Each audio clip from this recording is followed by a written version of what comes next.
Thank you, Jane. Welcome to Wales Today. I'm Lucy Owen. The headlines. Blankets, dumped rubbish, a bin over there. And this is actually quite good. It's a lot worse than this normally. Some have called it the fly-tipping capital of Wales. People in Newport say huge amounts of rubbish, including chemicals and asbestos, are being dumped outside their homes. I've just been driving around the Gwent Levels and I've stopped because I've noticed this rubbish on the side of the road. And you wonder where this rubbish has come from, but also what's leaking out of it into the waterway here. It's believed much of the problem is being fuelled by organised crime. Also tonight. Free childcare from 9 months old under a Plaid Cymru-led government. Party leader Rhun ap Iorwerth tells his conference that Labour's time in office is up. Reform UK leader Nigel Farage says he was stunned that the party's former leader in Wales, Nathan Gill, admitted to taking bribes to favour Russia while an MEP. Halifax bombers have long given heavy knocks and will go on dishing Remembering the Canadian air crew whose Halifax bomber crashed in 1944 in mid-Wales. Hello in tonight's sport.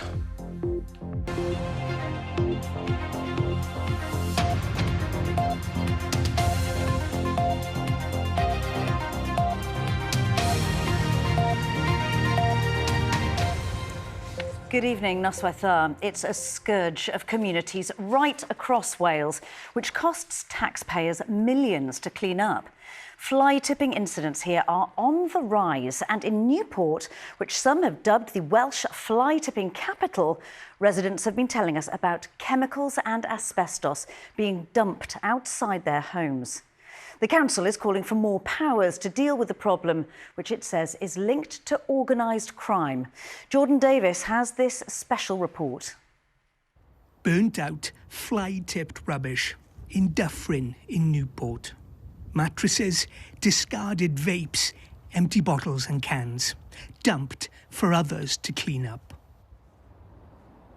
And here, near the city centre, more of the same. This lane is just rife with fly tipping, dumped rubbish, dumped soil, dumped rubble. Mike, a local campaigner, has been documenting just how much rubbish is being dumped in Newport. You know, just discarded blankets, dumped rubbish, a bin over there. And this is actually quite good. It's a lot worse than this normally. He took these pictures: cookers, furniture and fridges ditched on the side of the road. It's heartbreaking in a way, and a lot of people, they don't want to live in this environment. The council and the Welsh Government, they've got a responsibility to try and sort this out. Fly tipping in Wales is at a 10-year high, with more than 42,000 incidents in 2023-2024, the latest Welsh Government figures, costing nearly £2 million to clean up. More than 8,000 of those incidents happened in Newport, which has seen a 6,000% rise in fly tipping since records began. But it's not just an inner-city issue. Fly-tipped waste blocking a narrow rural road on the outskirts of Newport on the Gwent Levels. It's dangerous and happening more often. And you don't have to travel far to find more of it. I've just been driving around the Gwent Levels and I've stopped because I've noticed this rubbish on the side of the road, but it's also been thrown into the Rhun, which is the waterway that supports wildlife on the Gwent Levels. And you wonder where this rubbish has come from, but also what's leaking out of it into the waterway here. A short time later, the rubbish attracted this dog, which then started eating the waste. There are signs and cameras like these across the levels, but some have been cut down. They came in from Cardiff way. The van come in here, big long wheelbase van, parked probably about here, just opened the door. Two boys got out, climbed to the back of the van, undid the tap, and it just starts spilling out. Lee lives in Peterston. He's had chemicals tipped outside his home. And they were like, oh, it's just water. So I can tell from the HazChem symbols on that, that's not water. So he bends down, rips his number plate off, which takes the bumper with it, jumps up into the van, then drives off, doesn't stop, just drives straight out of the road and goes down the main road that way with it all spilling out the back. Lee says residents who've challenged fly tippers have been chased home and threatened. People are trying their best to try and maintain the community, but we're fighting a losing battle. Newport Council says it's increasing its efforts to crack down on fly tipping and says every incident is properly recorded and investigated. It says enforcement has increased to nearly 2,500 actions last year. The Welsh Government says it funds Fly Tipping Action Wales, which supports councils with monitoring and enforcement. Jordan Davis with that special report. Parents of children aged from 9 months to 4 years old will get at least 20 hours of free childcare a week if Plaid Cymru forms the next Welsh Government. Leader Rhys Iorwerth was speaking at the party's autumn conference in Swansea, where we can join our political editor, Gareth Lewis. Gareth. Well, look, this weekend for Plaid Cymru, all about portraying themselves as a government in waiting, the only real credible alternative to Labour. Their pitch then, not only to put forward their own ideas, but also to woo disillusioned Labour voters and warn people of what they see as the dangers of reform. Today's announcement on childcare is all part of that package. Plaid Cymru like to boast that they attract younger voters, but this policy's aimed at this lot's parents. The pledge on a visit to a nursery in the Sketty area of Swansea, an expansion of childcare provision in Wales if Plaid ends up running the Welsh Government after next year's Senedd election. Plaid Cymru is putting on the table an offer which would be the most generous that Wales has ever seen in terms of childcare. 20 hours a week for children from 9 months to the age of 4, saving families £30,000 during the lives of their the early years of their children. This can make a huge difference. The new policy would be universal for all children aged 9 months to 4 years old. It'll cost an extra £500 million a year on top of the £300 million already spent on childcare. By full rollout in 2031, government-funded childcare in Wales would cost taxpayers £800 million a year. Families would still get 30 hours a week for 3 to 4-year-olds whose parents are in work, training or education. Under Plaid's proposal, currently ineligible families could claim 20 hours a week for 3 to 4-year-olds for 48 weeks of the year, and all families 20 hours for 9 months to 2-year-olds. Later at conference, the pitch from Plaid was that they're ready to replace Labour. Labour's time is up. The number of rebrands, reshuffles and resets scores higher than their polling now. A first minister who went on a listening tour with her fingers in her ears. The first minister who should have Keir Starmer on speed dial, but who can barely get past the number 10 switchboard. Everyone can see that Labour's time has passed. There was also a warning that Nigel Farage and Reform would sow division if they end up as biggest party next year. For him, politics is a zero-sum game, where Wales is a playground, our parliament, a plaything for Reform to try to gain an electoral foothold at the expense of what's actually in Wales's interests. Of course, if it wasn't Reform, it would be someone else, moulded in the image of the divisive right-wing politics, which is now a global phenomenon. For all the talk of replacing Labour, Plaid may yet need them even if they're the biggest party to help pass things like a budget. No party's likely to win a majority. There's even perhaps been a hint that they might try and go it alone as a minority government. But as the election looms, any party portraying itself as a potential winner is going to come increasingly under the spotlight of scrutiny.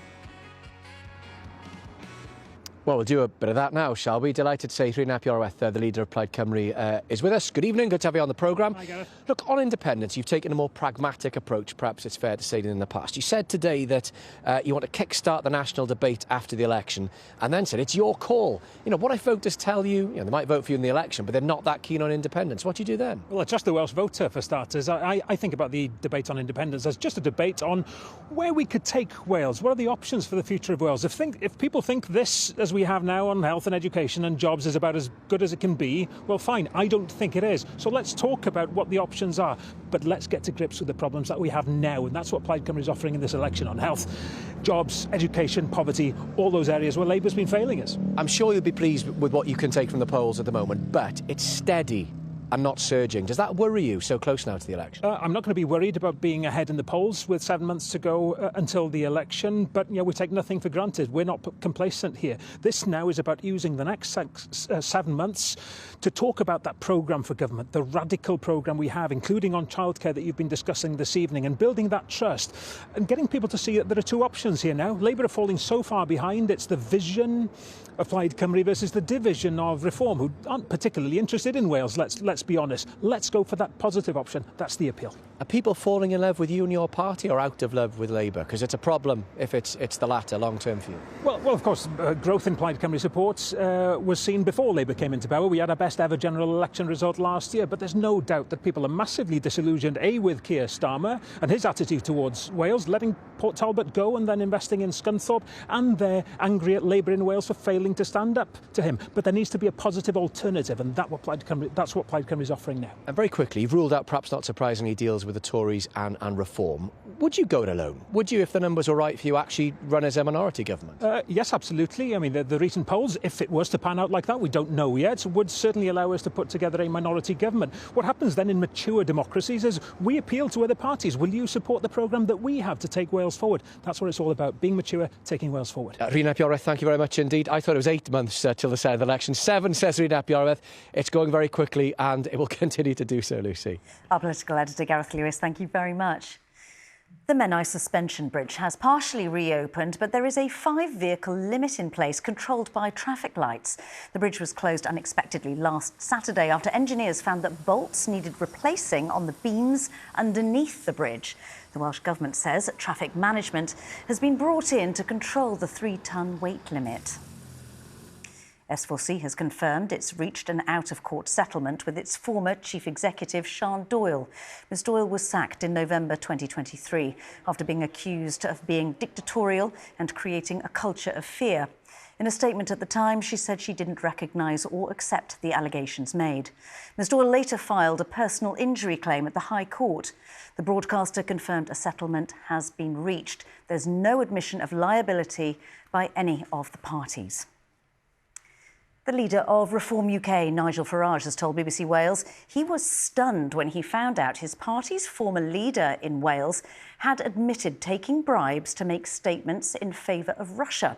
Last month, Nathan Gill pleaded guilty to 8 counts of bribery between December 2018 and July 2019, while he was a member of the European Parliament. Well, our reporter Ben Price is here. So what can you tell us? Nathan Gill was briefly the leader of Reform in Wales in 2021, but he's no longer associated with the party. But Nathan Gill and Nigel Farage go back many years politically. They were both UKIP members of the European Parliament. In fact, Mr Farage appointed Nathan Gill as the UKIP leader in Wales when he got a seat in the Senedd in 2016. And at the time, whilst out campaigning for Nathan Gill, Mr Farage described his UKIP colleague as hardworking, honest and loyal. In fact, he went as far as to say Gill was as honest as the day is long. So Nigel Farage told me today, whilst out campaigning ahead of that upcoming by-election in Caerphilly, that when he heard of Gill's admission of guilt on those bribery charges, he said he was stunned. I knew him in the European Parliament in UKIP days to be, God-fearing, Christian. I mean, somebody you would have thought was the least corruptible person that you would know. He said, we're going on a visit to Ukraine, do you want to come? I said, you must be off your rocker. I said, this is one of the most corrupt countries in the world, you must be mad. And I told him not to go, he defied me and went. I was completely unaware of any statements that he made. Now, the Old Bailey heard last month that Gill was tasked by Ukrainian Oleg Voloshin to make specific pro-Russian statements in return for money, and there was evidence of this on WhatsApp between the two men. Mr Voloshin has previously been described by the US government as a pawn of Russian secret services. Now, Nathan Gill will be sentenced at the Old Bailey next month for those 8 bribery charges, and his barrister has said he expects to spend time in prison. OK, Ben Price, thank you very much. And here is a full list of candidates for the Senedd by-election in Caerphilly, which will be held on October the 23rd. And to read more about the by-election on the BBC Wales News website, just scan the QR code that's on your screen now with your phone or your tablet. You're watching Wales Today. Still to come in the programme. Craig Bellamy defends playing last night's friendly against England days before a crucial World Cup qualifier against Belgium. And there's plenty more dry and calm weather to come thanks to high pressure. Some lovely autumn sunshine, but watch out for mist and fog patches as well. I'll have the weekend forecast.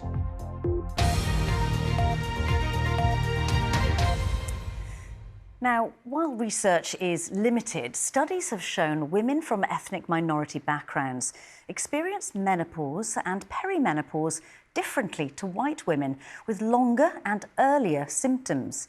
Yet many say those communities have been left out of the conversation. And later this month, an event is aiming to address that inequality. Our health correspondent Jenny Rees reports. For Sahir Ahmed Evans, medical menopause has been a bit of a roller coaster.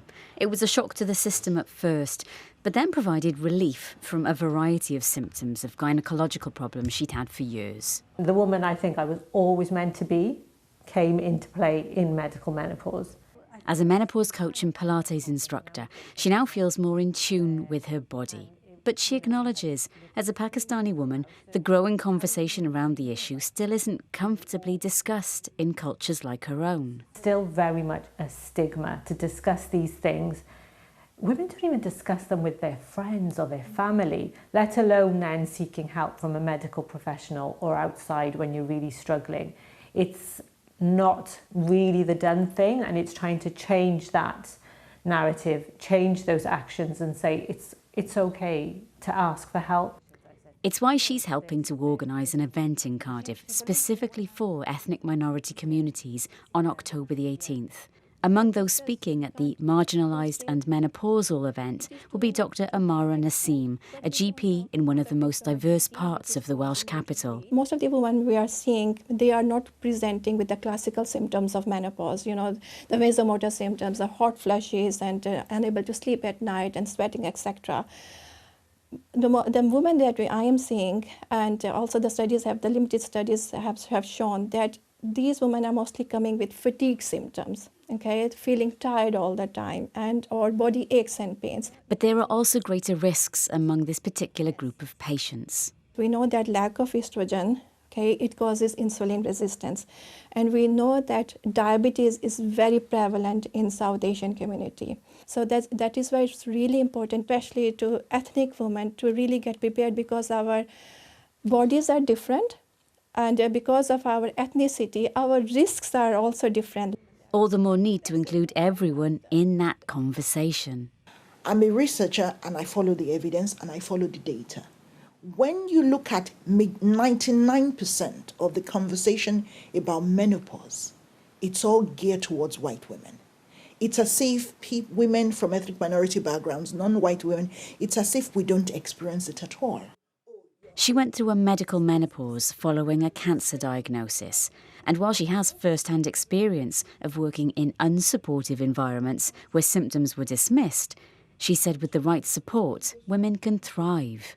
At this time of my life now, the things I was not bold enough to do like 10 years ago, 15 years ago, now I'm bold enough to do it. It's a strength and a message Sahir supports and hopes improved conversations, knowledge sharing and more research can help to spread.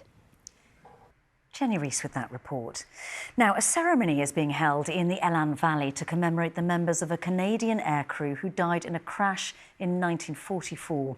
The 8 young men were on a training flight in a World War II Halifax bomber when it got into difficulty over Rhaeadr before crashing into a mountain.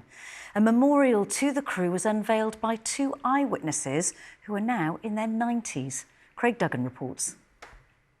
The machine has an exceptional takeoff despite its great size and weight. The Halifax bomber was a huge 4-engined aircraft destined for raids over Germany. At just after 1 in the afternoon in December 1944, one was on a training flight from its Yorkshire base to Cardigan Bay, where it got into trouble over the Elan Valley. Ken, who's 90 now, was 10 at the time and an evacuee in the Elan Valley from Hertfordshire. He saw the plane break apart in the sky above him. So I was down the far end of the filter beds and this plane was coming over and it was disintegrating. The tail come off and hit the hill the other side of the valley where we're sitting now, and the plane crashed on the hill where we're sitting underneath now. Another eyewitness was 98-year-old Betty Davis. She was 17 in 1944 and working as a maid at a farm in the valley. After hearing the crash, the farm owner told her staff to go to the crash site to try to help. "Oh, Betty, can you run upstairs and get a couple of white sheets out of the airing cupboard?" she said. And I did. And I came back out and I gave them to her. And she handed them to Mr. Johnson. And she said, "Take these sheets and cut them into bandages. You know," she said, "it'll all help." She thought the survivors say, but there wasn't any. All crew members died, 8 young Canadian men, the oldest 23, the youngest just 19.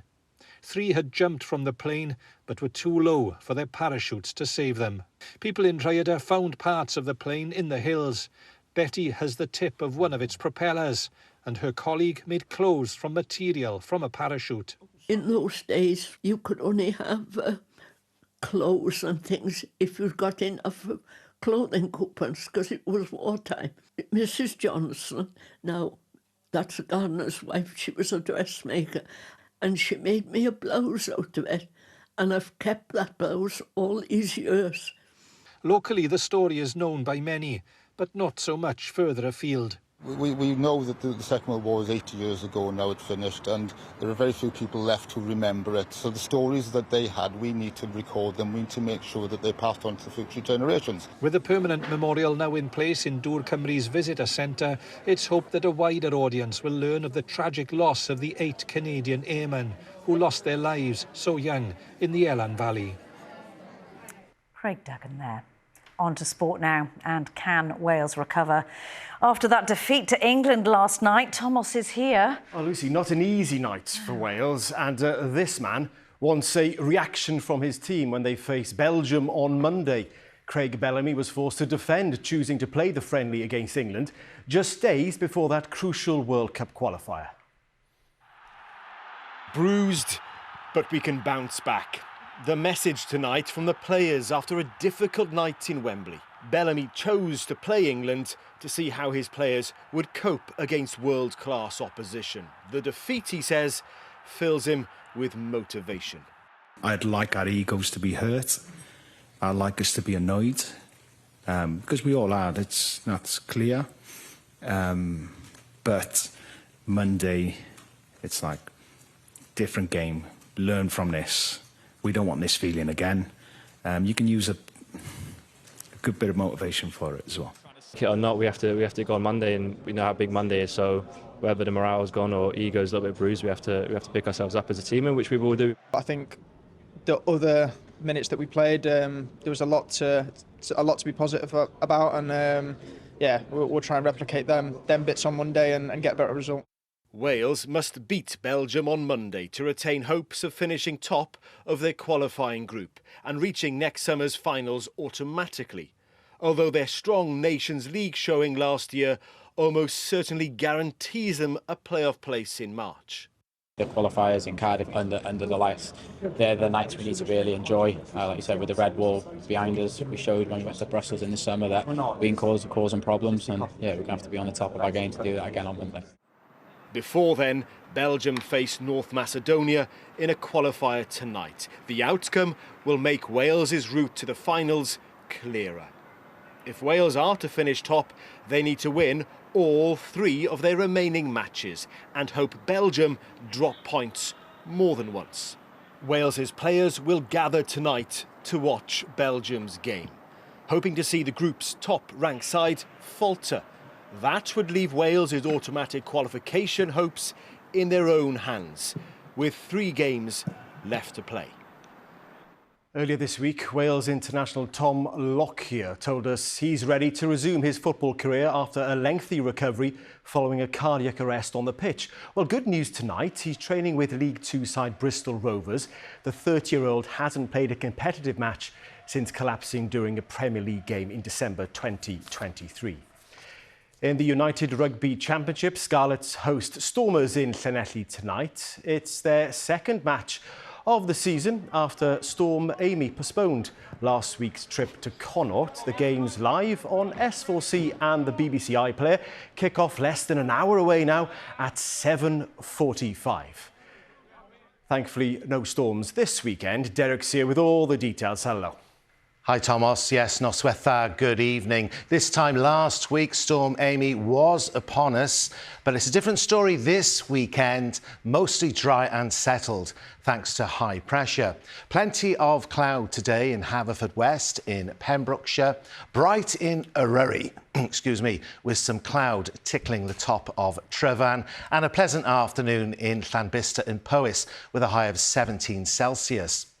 Now, tonight will stay dry with clear spells and a few clouds. A little bit of mist and fog forming in places and turning quite chilly, especially in the countryside. The lowest temperature around 4 or 5 Celsius. High pressure right over us tomorrow. That's the reason for the settled weather, and the jet stream well away from the UK over Greenland and Scandinavia. So tomorrow then, early mist and fog patches will lift, leaving a fine and calm day, some lovely autumn sunshine and a few scattered clouds. Pleasant in the afternoon, the top temperature around 16 Celsius with little in the way of wind. Now, tomorrow evening and night will stay dry, plenty of clear skies, so it will turn quite chilly. A few mist and fog patches forming, and we could see a ground frost in some rural spots by dawn. So a chilly start to Sunday. Mist and fog patches will slowly lift during the morning, leaving another dry day with plenty of sunshine. Highest temperatures, I think, in the west on Sunday afternoon. We could see highs between 18, maybe 20 Celsius in Aberystwyth, with some lovely sunshine to show off the autumn colours with a light breeze from the east. Next week, there's plenty more dry weather to come. High pressure holding on. Cloud amounts will vary from day to day with some sunshine, and the nights will be chilly with some low cloud mist and fog patches. So here's the summary for this weekend. Enjoy the dry weather, but watch out for mist and fog if you're travelling. Lucy. That's quite nice autumn weather. Derek, thank you very much. That's Wales Today. Lily Hewitson will be back with the latest for you after the BBC News at 10. But from all of us here, have a good evening. Hwyl fawr.